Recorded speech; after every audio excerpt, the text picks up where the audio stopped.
Hello everyone. So our today's topic of discussion is the basics of number system. Okay. So this is one of the most important topics if you are preparing for GRE or for GMAT. Okay, you do get a lot of questions, and one of the reasons that you find this topic difficult is that the theory part of this topic is pretty easy. Like everyone knows what is an even integer, what is an odd integer, how do you define them, what is a number line, okay, what are rational numbers, what are irrational numbers.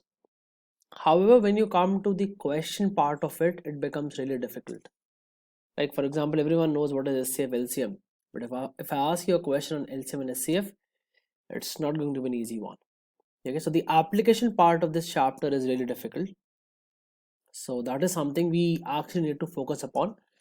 But in this video what we'll be discussing is we'll be discussing just the basics of numbers, again nothing else, so that if you're like unaware of the basics, or if you have forgotten something, or if you want to revise the basics, you can do it from this video. Okay, so we'll be discussing things like what is a number line, how to define it, okay, what are positive integers, negative integers, what are non-negative integers, non-positive integers, then how to define factors, multiples, what are odd numbers, what are even numbers, what are prime numbers, co-prime numbers, composite numbers, terminating decimal, non-terminating decimal, and so on and so forth. Okay, so all the basic stuff about numbers and number system is something that we'll be discussing in this video. Okay, all right, so without wasting our time further, let's get started. Okay, so the first thing is defining a number line. So whenever you talk about numbers, there are like basically two types of numbers. One is known as real numbers, another is known as imaginary numbers. So imaginary numbers comes with iota, which is basically equal to root of -1. Now this is not part of our course as far as GRE and GMAT is concerned. What we have to actually work on is the real part of the number line, or the real part of numbers. Okay, now a number line is basically a horizontal line, and it looks something like this.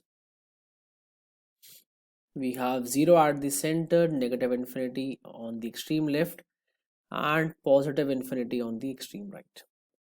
And after 0 we have 1, 2, 3, 4, and so on and so forth. Then we have -1, -2, -3, -4, and so on and so forth. Okay, so couple of things which we need to know now. Let's define it this way: any number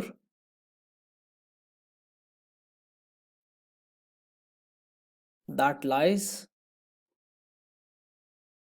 on a number line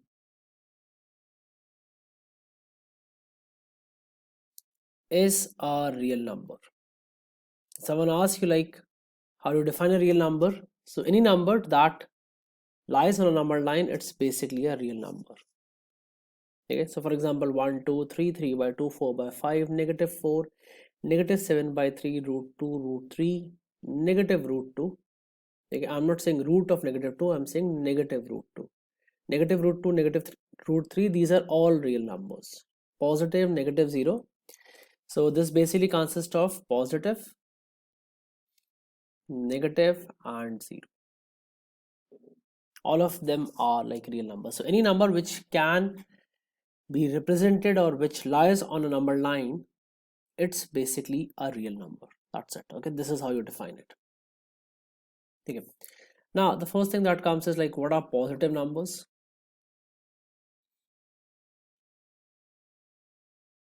What are positive numbers? So anything greater than 0 is said to be positive. Anything greater than 0 is said to be positive. Then the second thing, what are non-negative numbers? Anything greater than or equal to 0, it is basically non-negative. Anything greater than or equal to 0, it is non-negative. Okay, so positive is greater than 0, Non-negative is greater than or equal to 0. Similarly,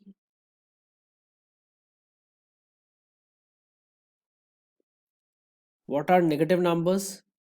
Less than 0. What are non-positive numbers? Anything less than or equal to 0. This is basically what it is. So for example, numbers like,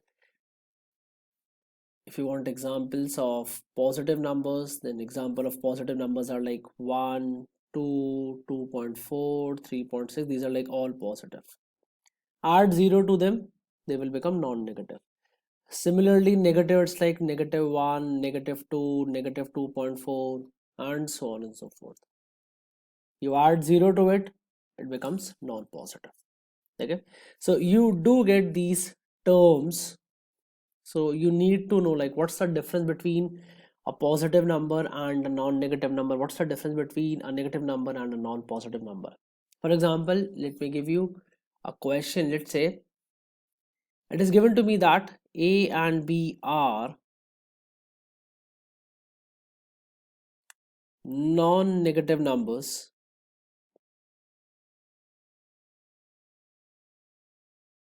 or let's write non-negative integers.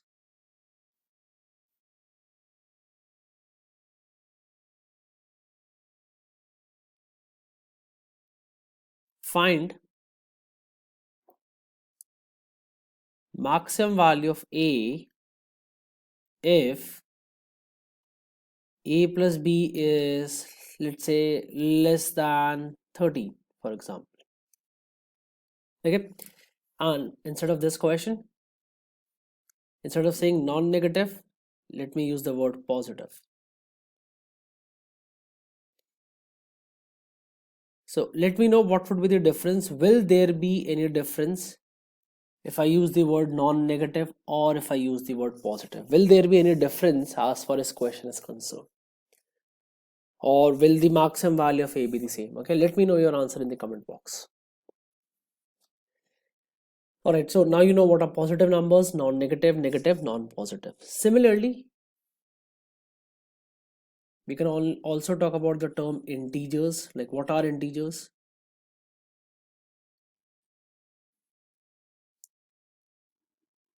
So integers can be positive, they can be negative, they can be zero also. So integers are like -4, -3, -2, 0, 2, 3, 4. These are integers. Okay, these are known as integers. Then we talk about the term whole numbers. Whole numbers are like 0, 1, 2, 3, 4, 5, and so on and so forth. Then we also talk about natural numbers. Natural numbers are like 1, 2, 3, 4, and so on and so forth. So when you add 0 to natural numbers, they become whole numbers. Okay. This is how the things are defined. Okay. This is how the things are defined. And if in case they ask you like any question on whole numbers, natural numbers, so you need to know what exactly they are. Okay. You need to know the difference. All right.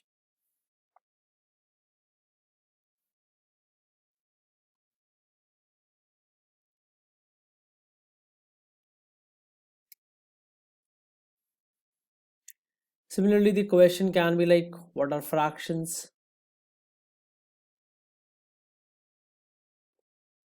So fractions is like something like P over Q. For example, 2 over 3, 4 over 5, 7 over 9, and so on and so forth. Anything in the form of P over Q basically becomes your fraction. Now, when you talk about fractions, there are two types of fractions that you'll come across. One is known as a proper fraction. The other one is known as an improper fraction. So when you talk about a proper fraction, remember that the numerator is always less than denominator. And in case of improper fraction, numerator is always greater than denominator. This is what the difference is. For example, in case of a proper fraction, I'm giving you examples of proper fraction. You're gonna have like 2 by 3, 4 by 5, 7 by 11, 19 by 23, and so on and so forth. Okay, so these are like all proper fractions. Improper fractions, it's like 4 by 3 or 12 by 7, 13 by 11, and so on and so forth. Okay, these are known as improper fractions. Now, one more thing regarding proper and improper fractions, or simply to say that one more thing regarding fraction is that we have a habit of writing fractions always in their lowest form.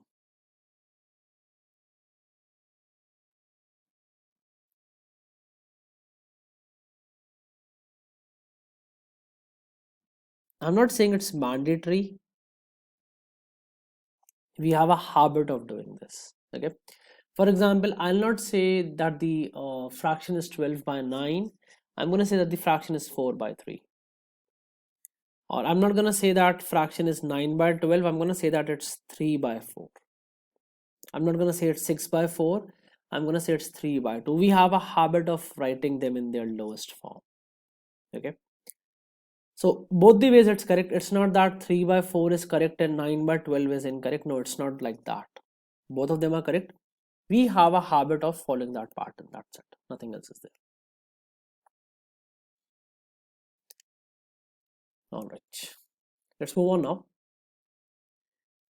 Now, the very first definition which you need to know in this chapter of number system, or the very first definition that is given in your official guidebook, whether you talk about GRE or whether you talk about GMAT, whenever you're gonna go through the theory pages in the official guidebook, the very first definition that will come across is the definition of factors and multiples. Okay, it's the definition of factors and multiples. So how have they defined it? Okay, let's one understand. So let's say A, B, and C are integers such that A divided by B is equal to C. Okay, A, B, and C are integers such that A divided by B is equal to C, then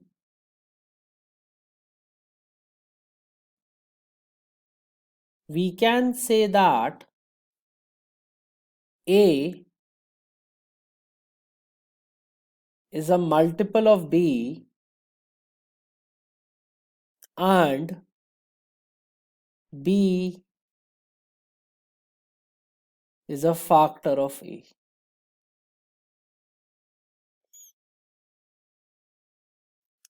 Then we can say that A is a multiple of B and B is a factor of A. Okay, it's this simple. I'm going to repeat this again, so please pay attention. It says that if A, B, and C are integers, now understand, I'm using the word integers. I'm not using the word positive integers, negative integers, or non-positive integers, non-negative integers. Okay, like the way we have positive numbers, negative numbers, non-positive numbers, non-negative numbers, the same way we have positive integers, which is like 1 2 3 4 5 6, non-negative integers, that is 0 1 2 3 4 5 6, negative integers, that is -1, -2, -3, -4, non-positive, that is 0, -1, -2, -3, and so on and so forth. So if A, B, and C are integers such that A divided by B is equal to C, then you can say that A is a multiple of B and B is a factor of A. For example,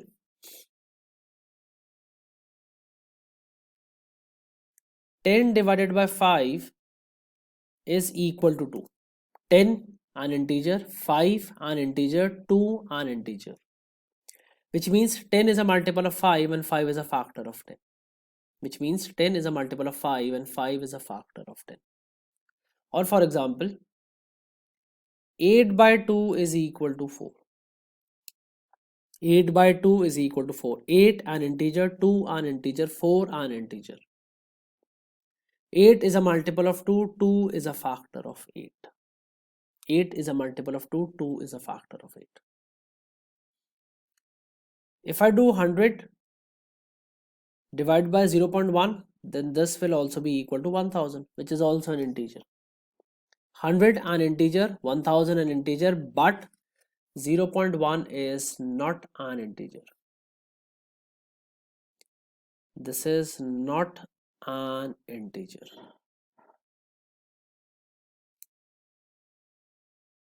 Hence, we cannot say that 0.1 is a factor of 100 because I need all three of them to be integers. Second thing, let's say if I give you something like minus 20 by 5, this is equal to negative 4. Now again, please do pay attention. I am saying that A, B and C are integers. I'm not using the word positive or negative. I'm simply saying that they are integers. So if I do negative 20 by 5, I'm going to get negative 4. Now negative 20 is an integer, though it's a negative integer, but it's an integer. 5 is also an integer and negative 4 is also an integer, right? Hence, I can say that negative 20 is a multiple of 5 or 5 is a factor of negative 20. Which brings us to a very important conclusion. That is, we have to take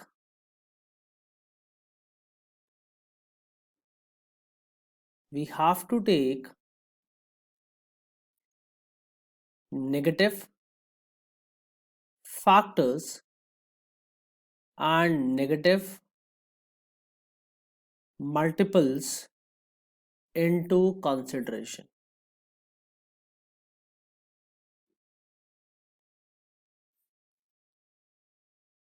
So for example, if you also do like 20 by negative 5, 20 by negative 5 is also going to give you like negative 4. 20 an integer, negative 5 an integer, negative 4 is also an integer. Okay. So the bottom line is that you have to take negative factors and negative multiples into consideration. So for example, if I ask like how many factors of 10 are there? How many factors of 10 are there? So you'll not say that 10 has 4 factors, that is 1, 2, 5 and 10. You'll say that 10 has 8 factors. You're going to take the negative counterpart of 1, 2, 5 and 10 also into consideration. Okay. So 10 basically has 8 factors. 10 basically has 8 factors. 1, 2, 5, 10, negative 1, negative 2, negative 5 and negative 10. So this is how you define factors and multiples in GRE and GMAT. Okay. All right, let's move on.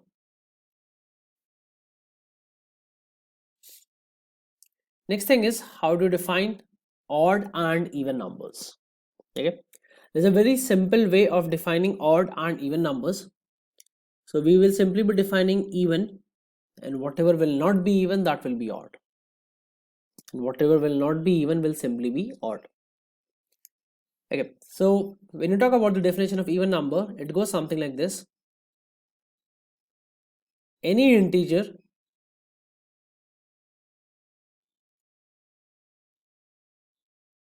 divisible by 2 is even integer. Now again, understand, I'm using the word integer. I'm not using the word positive non-negative, negative or non-positive. I'm simply using the word integer. So any integer divisible by 2 is an even integer. It should be an also.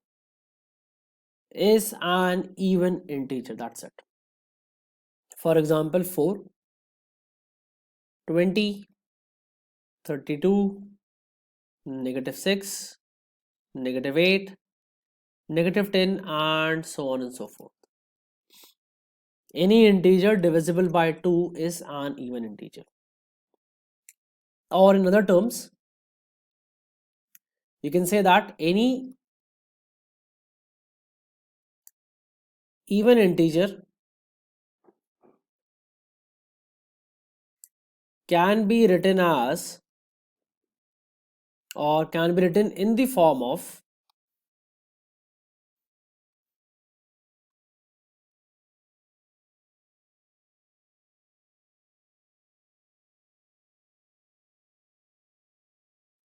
two n, where n is an integer. Because any number or any integer when multiplied by 2 is gonna give you an even integer. Any integer when multiplied by 2 is gonna give you an even integer. So the simplest way of defining an even integer is that it is in the form of 2 into n, where n is an integer. Where n is an integer. Okay. So remember that even integers can be positive, they can be negative also. Okay, now the question comes, what about 0? What about 0? Is 0 even or no? Or can't be concluded? So remember that 0 is even. 0 is even. When you will divide 0 by 2, when you will divide 0 by 2, your remainder will be 0. This is what is meant by the term divisible. When you use the word divisible, then this basically means that remainder is 0. Then this basically means that remainder is 0. I'm not using the word, see, there are two ways. Let me put it in this way. M is divisible by n, or let me give you another statement. When m is divided by n, there's a difference between these two statements. When I use the first statement that m is divisible by n, then that means remainder is 0. And that means that m is basically a multiple of n, or n is a factor of m. M is a multiple of n, or n is a factor of m. When I use the second statement that m is divided by n, in that case there can be a remainder. In that case there can be a remainder. For example, you say that 4 is divisible by 2, but you don't say that 3 is divisible by 2.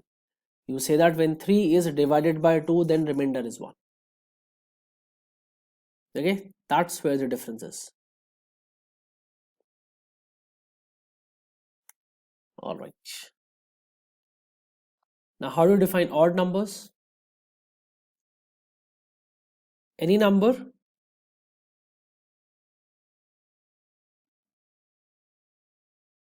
or better write any integer, that would be a better word, which is not even is odd.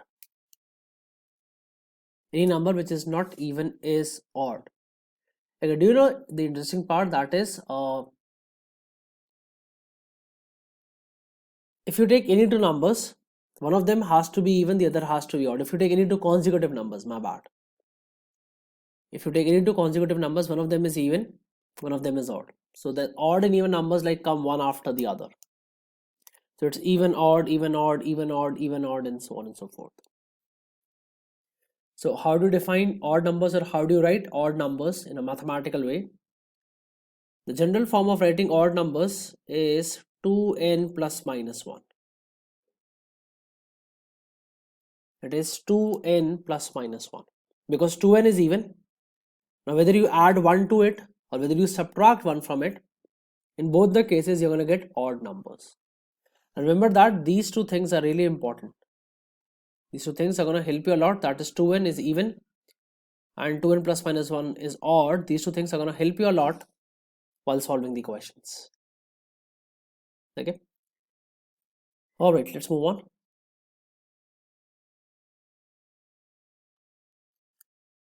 The next thing is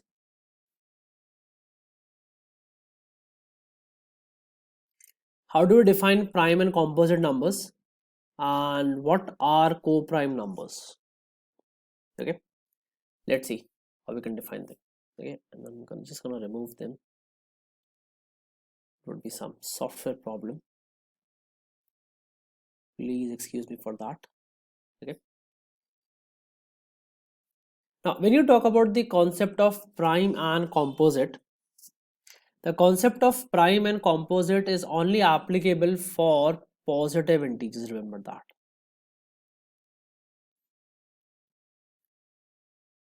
Like in case of even and odd, the concept was applicable for negative numbers also.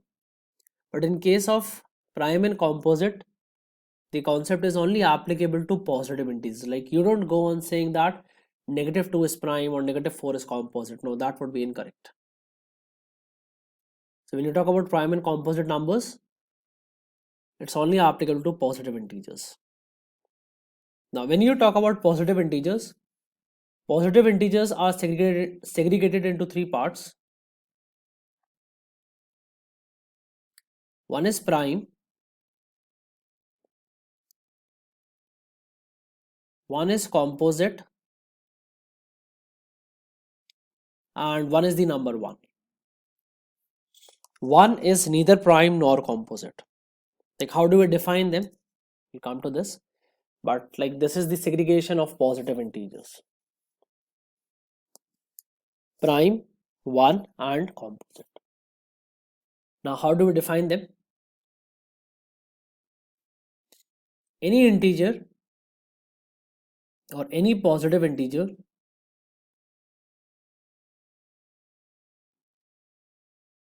which has only two positive factors,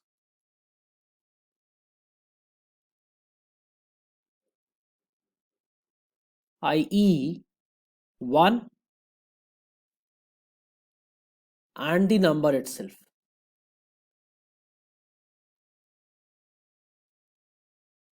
is known as prime number. Any positive integer which has only two positive factors, 1 and the number itself, is known as prime number. For example, you can say 2,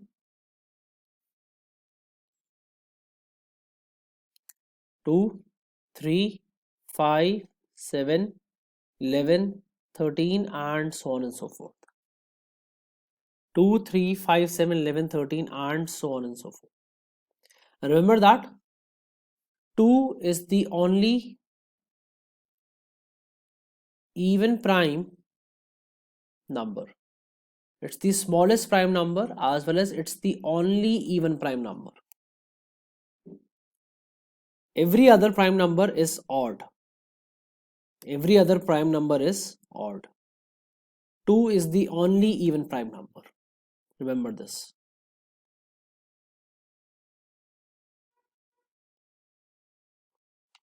Okay.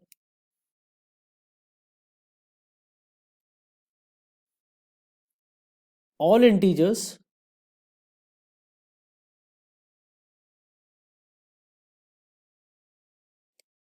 which are, or let me write all positive integers which are neither prime nor 1 are composite. Or you can say that the number of factors for composite numbers is greater than 2. It can be anything greater than 2. For example,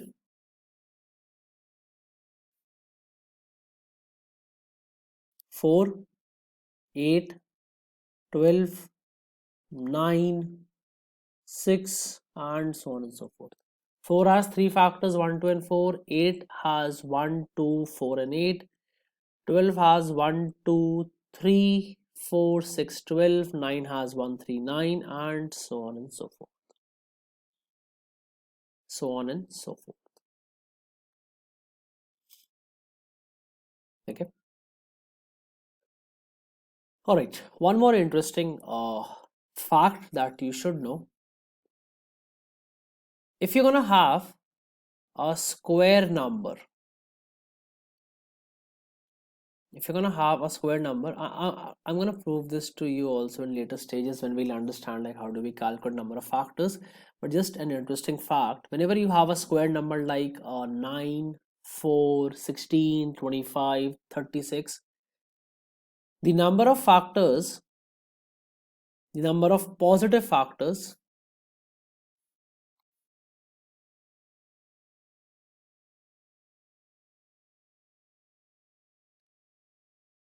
is odd.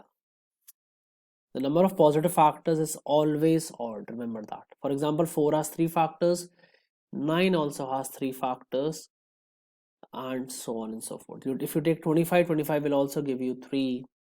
If you take 16, 16 will give you, I guess, 1, 2, 4, 8, 16. It's going to give you 5. Take 36, then 36, it's going to give you like 1, 2, 3, 4, 6. Then you're going to have like 9, 12, 18, and 36. So it's going to give you like 9 factors. So any square number will always give you odd number of positive factors. It will always be odd, always. And if you have a non-square number,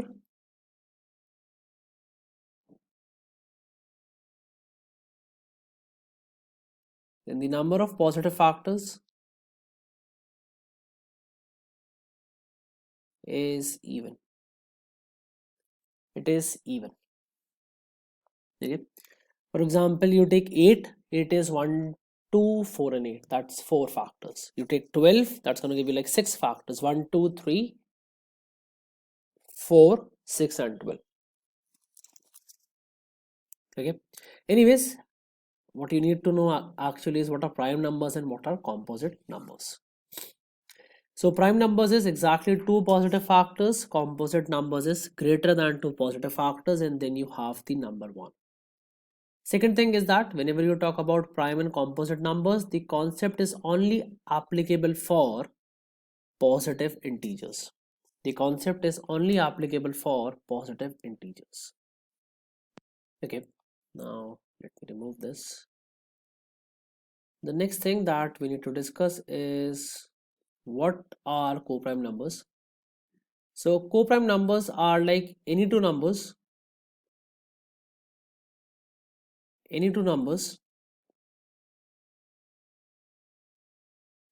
which have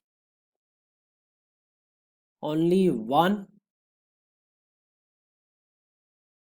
as their common factor.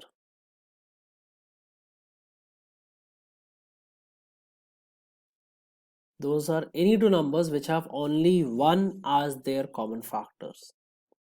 For example, 4 and 7, they are coprime. 8 and 9, they are also coprime. 2 and 3, coprime, and so on and so forth. You can also remember it this way, that any two consecutive numbers are always coprime. Any two consecutive, better write the word integers, are always coprime. Okay, so this is basically how we define prime numbers, composite numbers, and what are basically co-prime numbers. This is how we do it. Okay. All right, let's discuss one more definition for this video, and then the rest remaining things we will cover up in the next one. Okay. All right, let's start. So the next thing that we have to do is, how do we define rational numbers and irrational numbers? Okay, the defining of rational and irrational numbers.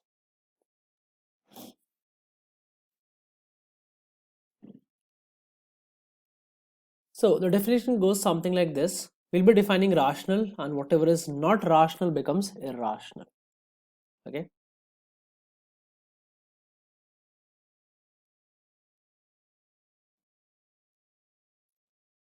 If something is written in the form of P by Q, where P and Q are integers and Q is not equal to 0, is known as rational. Anything that is written in the form of P over Q, where P and Q are integers and Q is not equal to 0, is known as a rational number. For example,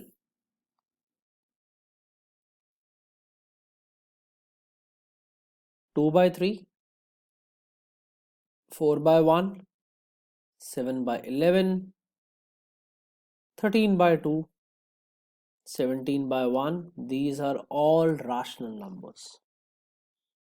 These are all rational numbers. Anything that can be represented in the form of P by Q, where P and Q are integers,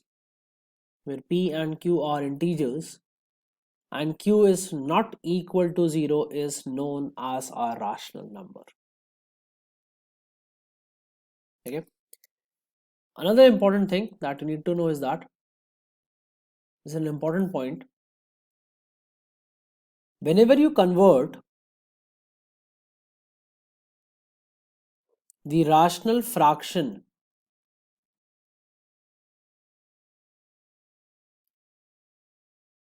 into decimal, whenever you convert the rational fraction into a decimal, you will get a specific pattern. You will get a specific pattern after decimal.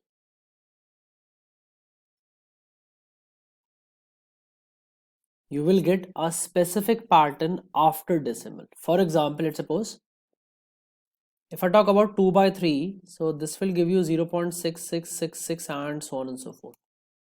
It's a specific pattern that 6 is continuing non-stop. Or for example, if you do 2 by 5, then this is 0.4, it ends. I'm not saying that when you talk about rational fraction, it's going to be a terminating decimal or a non-terminating decimal. No, that's not my argument. My argument here is that you're going to get a specific pattern after the decimal. For example, if you do 1 over 7,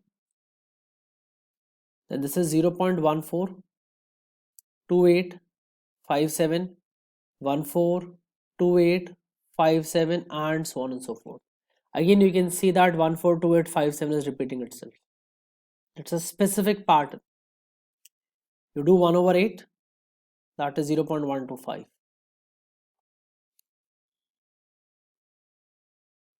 So whenever you get a specific pattern after the decimal, then that decimal corresponds to a rational fraction. Then that decimal corresponds to a rational fraction. Okay. And when you talk about like irrational numbers, so let me remove this.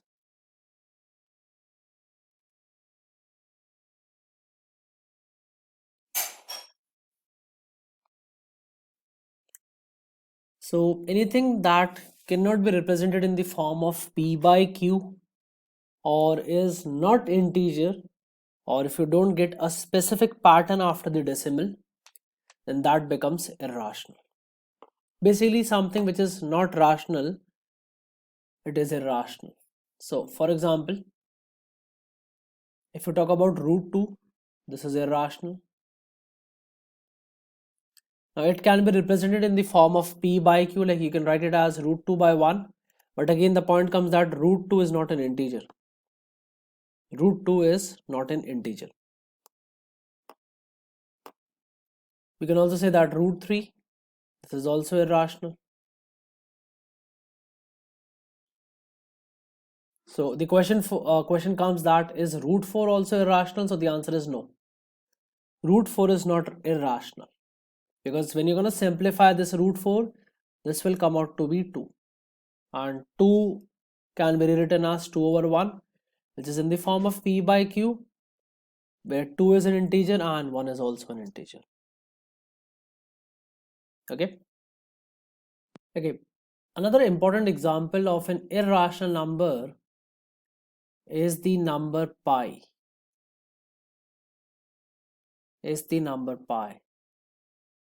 Now when you talk about the actual value of pi, the value of pi is 3.1415926535897 and so on and so forth. Interestingly, this is a never ending number, or it's a never ending decimal.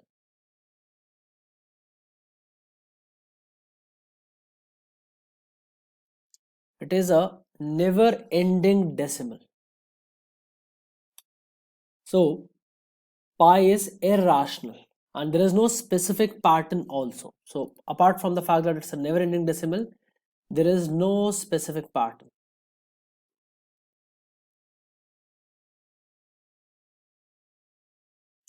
There is no specific pattern. So you cannot convert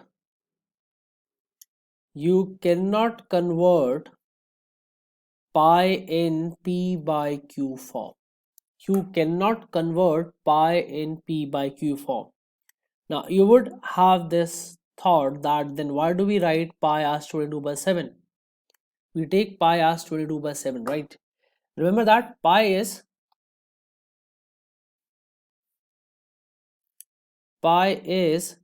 approximately equal to 22 by 7, because pi is irrational, 22 by 7 is rational. Pi is irrational, 22 by 7 is pi is irrational, 22 by 7 is rational.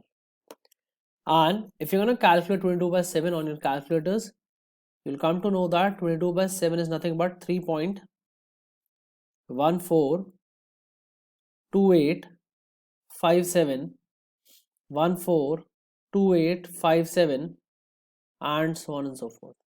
So there is a specific pattern when you convert 22 by 7 into its decimal form. This is what the difference is. Okay, so pi is also irrational. Similarly, the number e in maths, which is 2.7 and so on and so forth, that is also irrational. So anything that cannot be represented in the form of p by q, where p and q are integers, it's basically irrational. Or in other terms, you can say that whenever you convert the rational numbers into the decimal form, you get a specific pattern after the decimal. Okay. Alright then, guys, let's keep it till here as far as this video is concerned. In this video, we have discussed the basics of number system. There are like a couple of more topics which we have to discuss. So those topics we'll discuss in the next class. Okay, there are like one more video that I'll be making on the basic part of numbers. Okay. So thank you so much for watching the video. If you have any doubts, if you have any concerns in what I have discussed in this video, then you can always put that in the comment box, or you can like WhatsApp me also. And if you haven't subscribed to the channel, please do that for more videos and exam related content on SAT, GMAT and GRE. Okay. Thank you so much for all the support. Keep watching and keep learning.